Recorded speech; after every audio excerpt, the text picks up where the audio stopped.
নেশা সামগ্রী সহ বিশ্রামগঞ্জ থানা পুলিশের হাতে গ্রেপ্তার ৫ জন নেশা কারবারি। শুক্রবার দুপুর 2:30 অভিযুক্তদের বিশালগড় মহকুমা আদালতে সোপর্দ করে পুলিশ। জানা যায়, গোপন খবরের ভিত্তিতে বিশ্রামগঞ্জ থানা পুলিশ বৃহস্পতিবার সন্ধ্যা রাতে বিশ্রামগঞ্জ বাজারে ৫ জন নেশা কারবারিকে নেশা সামগ্রী সহ গ্রেপ্তার করে। তাদের কাছ থেকে 400 ইয়াবা ট্যাবলেট, 125টি ব্রাউন সুগারের কন্টেনার, 17টি মোবাইল ও নগদ 25,000 টাকা উদ্ধার করে বিশ্রামগঞ্জ থানার পুলিশ। অভিযুক্তদের বিরুদ্ধে বিশ্রামগঞ্জ থানায় এনডিপিএস অ্যাক্টে মামলা গ্রহণ করে পুলিশ। মামলা number 21/2024 under section 22(C)(25)(27)(29) of NDPS act.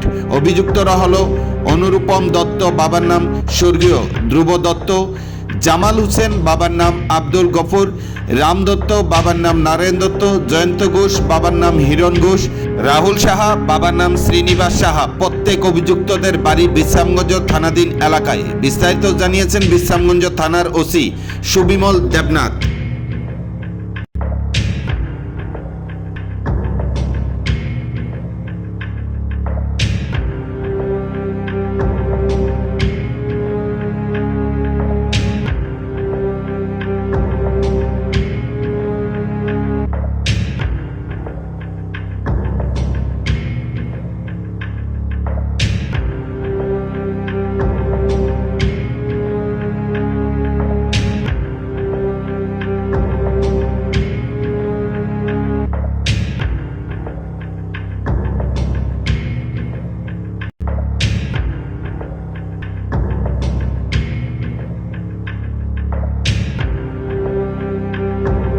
আমরা একটা গোপন খবরের ভিত্তিতে বিশ্রামগঞ্জ বাজারে মোট 5 জন ড্রাগ বিক্রেতাকে আটক করি।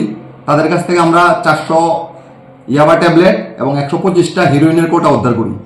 তাছাড়া তাদের কাছ থেকে আমরা 17টা মোবাইল ফোন এবং সর্বমোট প্রায় 25,000 টাকার মতো তাদের কাছ থেকে পাই।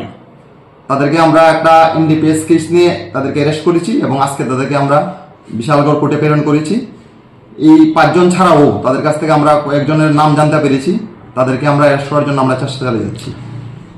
স্যার, যে কোটি জিনিস আটক করেছেন সেটির বাজার মূল্য কত হতে পারে আনুমানিক?